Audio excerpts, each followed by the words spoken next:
আমায় আমায় নিয়ে আপনাকে ভাবতে হবে না। আপনাকে যেটা বললাম আপনি সেটা করুন। আপনি প্লিজ মিসেস সেনকে ফোনটা করুন।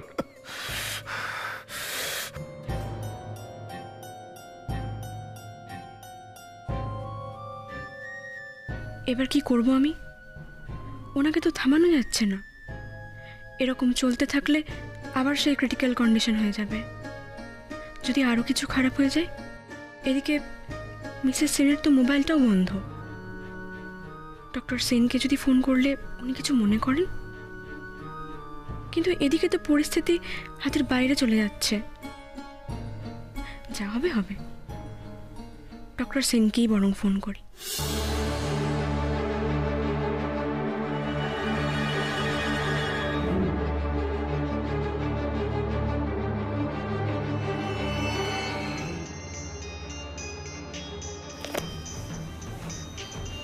এত রাতে কে ফোন করছে আবার?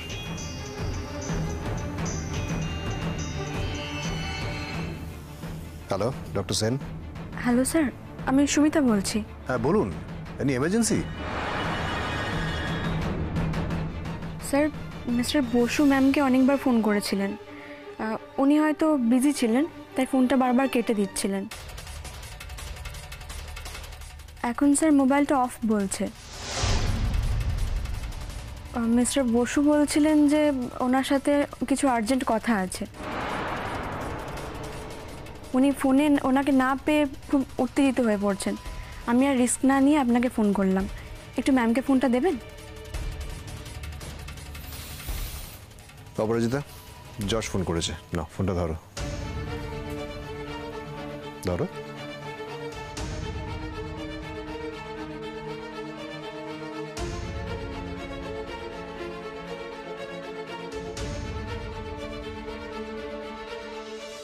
আমার কাছে যশের নামটা লুকোনোর কোনো প্রয়োজন ছিল না, এটা বললেই পারতে।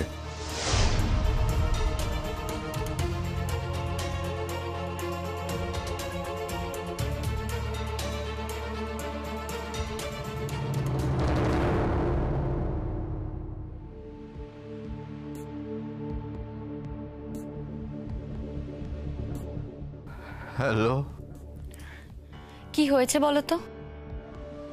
2 ঘন্টা আগে তো সিস্টারের থেকে খোঁজ নেওয়া হলো, বললো তুমি ঘুমোচ্ছ। তাহলে এখন আবার কি হলো? ঘুমটা ভেঙে গেল হঠাৎ। তোমার সাথে কথা বলতে ইচ্ছে করছিল খুব, তাই। ঠিক আছে, তাহলে কথা হয়ে গেছে, ফোনটা এবার রেখে দাও। আর জর্জ, তুমি তো একজন ডাক্তার, তোমাদের সব নিয়ম কানুন জানা উচিত। তুমি তো জানো এই সময় আমরা পেশেন্টদের ফোন এলাও করি না। কি করে ফোন করছো তুমি আমায়? কে আছে তোমার কেবিনে?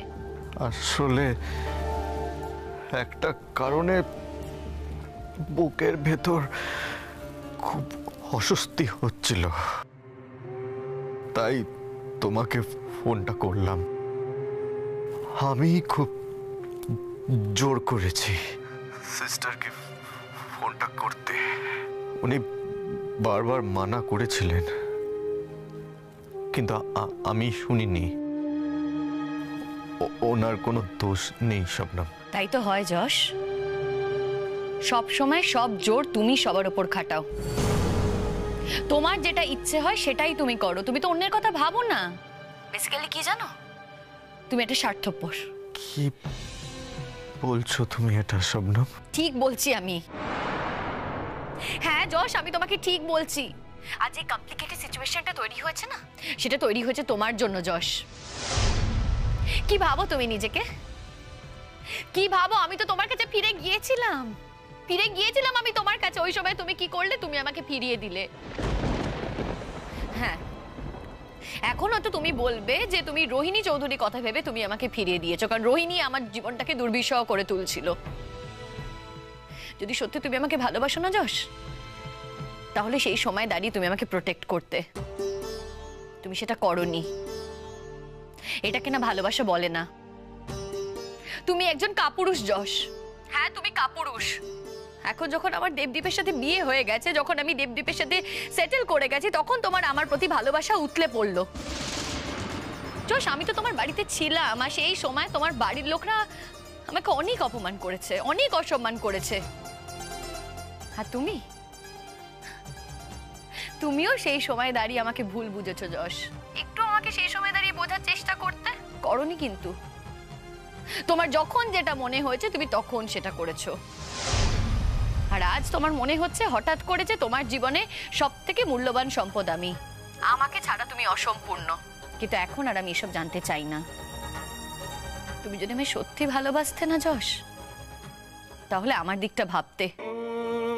তুমি কোনোদিন আমার দিকটা ভাবোইনি। এই দেখো না, এখন তোমার মনে হচ্ছে তুমি স্থানকাল না বুঝে হঠাৎ করে আমাকে ফোন করে ফেললে।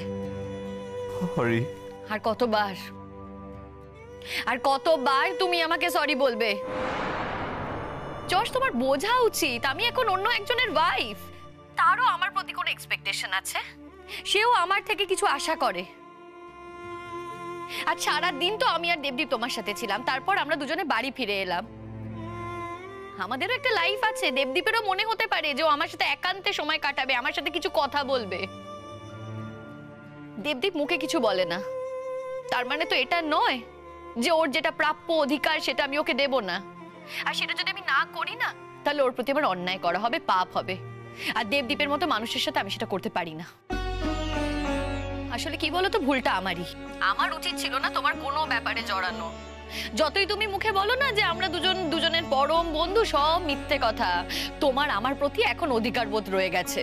এই যে আমি দেবদীপের সাথে সেটেল করেছি, সেটা তুমি কিছুতেই মেনে নিতে পারছো না। আজকে তোমার জন্য না আমার জীবনটা কেটে যাচ্ছে। তুমি কেটে দিচ্ছ যশ। তুমি মেনে নিতে পারছো না আমি আর দেবদীপ একসঙ্গে আছি, যতই তুমি আমার হাতটা দেবদীপের হাতে তুলে দাও না কেন। তুমি চুপ করো স্বপ্ন, প্লিজ প্লিজ চুপ করো তুমি। আমি আর পারছি না, আমি আর নিতে পারছি না স্বপ্নম। আমি মানছি আমি ভুল করেছি, অনেক প্রচুর ভুল করেছি। আমি আর শুনতে পারছি না, প্লিজ প্লিজ চুপ করো এবার তুমি, প্লিজ। আমি ভুল করেছি তোমাকে এই সময় ফোন করে, আমি ভুল করেছি। না, চুপ করব না। সত্যি কথাগুলো তো তোমাকে শুনতেই হবে যশ। এই কথাগুলো না ভালো করে তোমার মাথায় ঢুকিয়ে নাও, কারণ এই কথাগুলো যদি তুমি বোঝো তাহলে সেকেন্ড টাইম তুমি এই ভুলটা করবে না। যশ, আজ তোমার জন্য দেবদীপ আপসেট। তোমার জন্য আজ আমাদের বাড়িতে অশান্তি শুরু হয়েছে, শুধুমাত্র তোমার জন্য। হ্যাঁ, দেবদীপ মুখে কিছু বলছে না, কিন্তু একটা মানুষ তো মাঝে মধ্যে সবটা বেরিয়ে পড়ছে। আজকে দেবদীপ খাইনি, বাবা মা সব বুঝতে পারছে, সবাই সবকিছু বুঝতে পারছে। আজকে তোমাকে ভালো রাখার জন্য আমি কিন্তু এতগুলো মানুষকে কষ্ট দিতে পারি না যশ। আর তোমার জীবনটাকে তুমি বেছে নিয়েছো, তুমি এই রোগটাকে বেছে নিয়েছো, তুমি রোহিণী চৌধুরীকে বেছে নিয়েছো। সবটাই তোমার চয়েস। ভালো থাকার ভেতরে না একটা লড়াই আছে, এই লড়াইটা তুমি লড়তে জানো না। ভালো থাকতে গেলে স্থির থাকতে হয়, শির দ্বারা শক্ত রাখতে হয়। এটা জানোই না, তোমার দ্বারা সেসব হবে না যশ।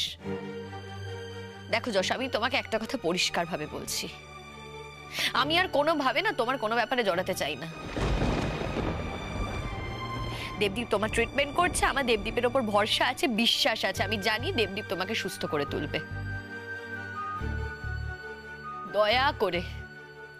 দয়া করে আমাকে আর তোমার সাথে জড়িও না যশ।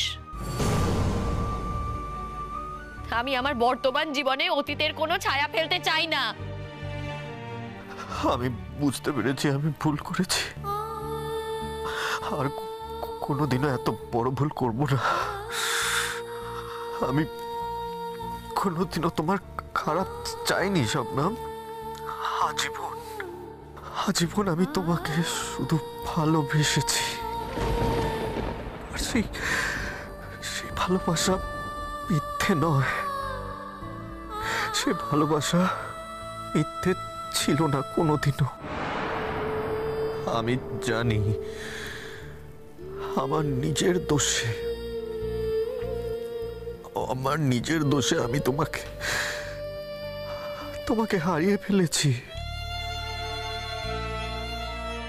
কিন্তু আমি এটাও জানি যে তুমি আজও আজও আমাকে ভালোবাসো। আমার এই জানাটাকে তুমি তুমি মিথ্যে প্রমাণ করে দিও না শবনম, মিথ্যে প্রমাণ করে দিও না।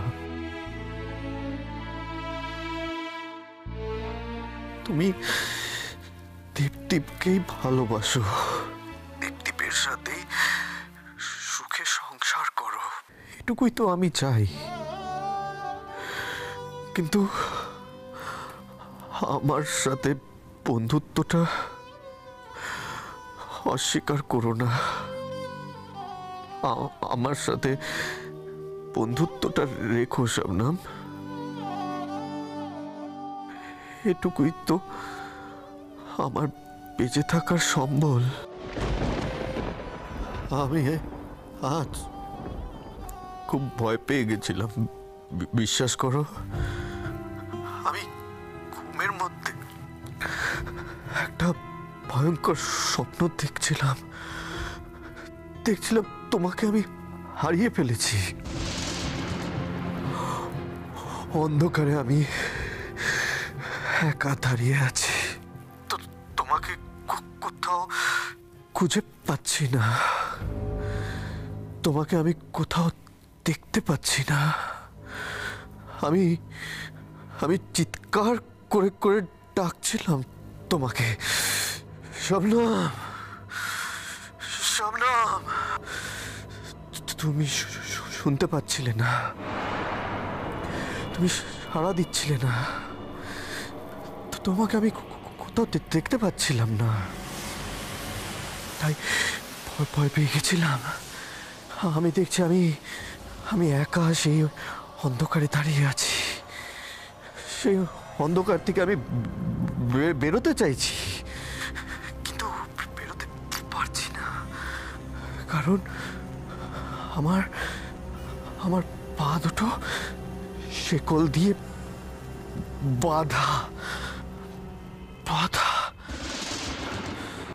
আমার ঘুমটা ভেঙে যায় তখন, মুখটা ধরপড় করতে থাকে, সারা শরীরে অস্বস্তি হতে থাকে, আমার যন্ত্রণা হতে থাকে শবনম। আমার মনে হয় যে তোমার বোধহয় কোনো বিপদ হয়েছে, তাই তোমাকে ফোনটা করে ফেলেছিলাম, নিজেকে আটকাতে পারিনি আমি, যদিও আমার নিজেকে আটকানো উচিত ছিল। আমার ভুল হয়েছে শবনম, আমিও তো যথেষ্ট একজন ম্যাচিউরড মানুষ।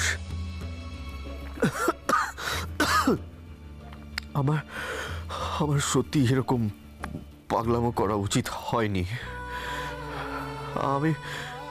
আমি তোমার কাছে ক্ষমা চাইছি শবনম, আমি দেবদীপের কাছেও ক্ষমা চেয়ে নেব। শুধু তুমি আমার সাথে এই বন্ধুত্বটা ভেঙে দিও না, প্লিজ প্লিজ শবনম, এই বন্ধুত্বটা শেষ করে দিও না প্লিজ। রাখছি শবনম, ভালো থেকো। সরি।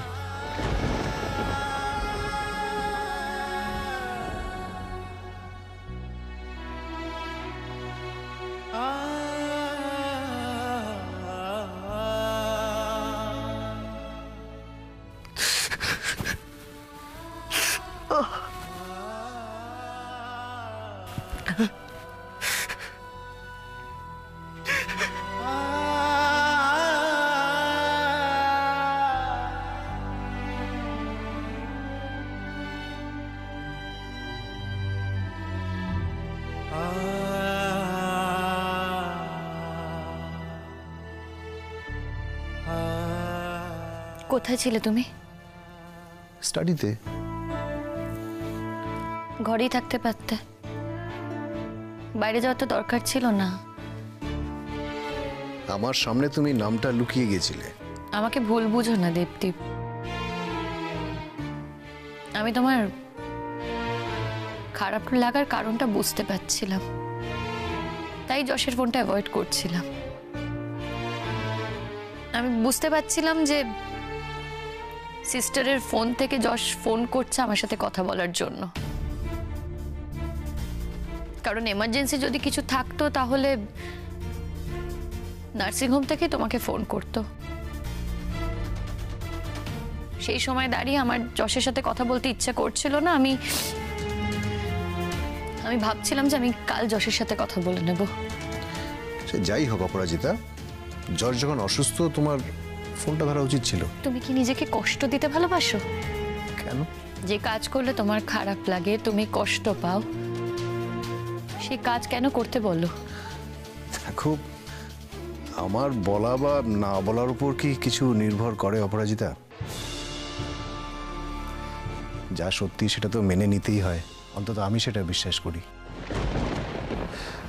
আর আমি সেটা মেনে নিতেই বেশি কমফোর্টেবল ফিল করি। দেখো অপরাজিতা, সত্যি মিথ্যে জানি না, কিন্তু মিথ্যেটা কিন্তু সাময়িক একটা সুখ দেয় ঠিকই, কিন্তু সেটা যখন সত্যি হয়ে সামনে আসে তখন সেই মিথ্যেটা কিন্তু দ্বিগুণ আঘাত দেয়। তোমার কি মনে হয় দেবদীপ, আমি শুধু যশকে ভালোবাসি?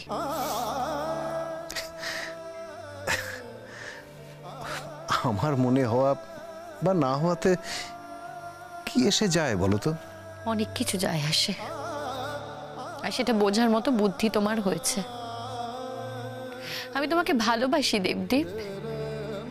যদি ভালো না বাসতাম না তাহলে আমি তোমাকে বিয়ে করতাম না। হ্যাঁ, অতীতের ছায়া এখনো আমার বর্তমান জীবনে এসে পড়ে। আমি চেষ্টা করছি সেখান থেকে সরে আসার। তার জন্য যে আমাকে একটু সময় দিতে হবে দেবদীপ। আমরা বড় হয়ে গেলে কি ছোটবেলাটাকে ভুলে থাকি? সেটা অস্বীকার করতে পারো? আমাদের বড় বেলার আড়ালে কিন্তু ছোটবেলাটা লুকিয়ে থাকে। আমরা তখন ম্যাচিওর্ড হয়ে যাই, তো তাই সেই মনটাকে বুঝিয়ে শুনিয়ে ঘুম পাড়িয়ে রাখি। কখনো এমনও তো হয় যে আমরা একা থাকতে ভালোবাসি, নিজের সঙ্গে থাকতে ভালোবাসি, নিলিবিলিতে থাকতে ভালোবাসি। আর তখনই এই এই স্মৃতির ঝাঁপি নিয়ে আমাদের ছোটবেলাটা আমাদের কাছে ফিরে আসে। মানে to say all the memories comes crowded to our minds and we get into the midest, মানে আমরা সেই চিন্তায় ডুবে যাই। আর তখন না সেটাতে প্রাণ ভরে নিঃশ্বাস নিই, ছুঁয়ে দেখি সেই আমিটাকে, আসল আমিটাকে, যার কোনো আড়াল ছিল না। যশ, তোমার জীবনে এমনি একটা অধ্যায় অপরাজিতা, যার ছায়া থেকে তুমি কখনোই নিজেকে আড়াল করতে পারবে না। কিন্তু সময় হয়তো তোমাকে সাহায্য করবে সেটাকে লুকিয়ে ফেলতে, কিন্তু থেকে তো সে যাবেই। তাই সেটা জেনে বুঝে সবকিছু রিয়েলাইজ করেই আমি তোমাকে ভালোবেসেছি অপরাজিতা। সেটা আমি জানি দেবদীপ। এই পৃথিবীতে তুমিই একমাত্র মানুষ যে আমাকে আমার থেকেও বেশি চেনে। তাই তখন আরো বেশি করে কষ্ট পাই। এত চেনার পরেও যখন দেখি এই মানুষটা আমাকে ভুল বুঝছে। ভুল আমি তোমাকে বুঝিনি অপরাজিতা, কিন্তু আমিও তো মানুষ। আমারও তো কিছু বেসিক ইনস্টিংক্টস আছে, আর না মাঝে মাঝে সেটা প্রকাশ পায়। যখন প্রকাশ পায় তখন আমি নিজের সাথে নিজেকে একা রাখতে চাই, নিজের সাথে মুখোমুখি হতে চাই, নিজেকে বোঝাই যাতে সে সহজ সত্যগুলো মেনে নিতে পারে। তোমার ভেতর অনেক আলো আছে দেবদীপ, যে আলো মানুষকে আলোকিত করে, ভরসা দেয়, বিশ্বাস করতে শেখায় যে এই পৃথিবীটা সুন্দর। আমিও চেষ্টা করব দেবদীপ, আমার জন্য যেন সেই আলোটা কোনোদিনও না কমে। চলো এবার শুয়ে পড়ি, অনেক অনেক রাত হলো তো। শুয়ে পড়ি, গুড নাইট।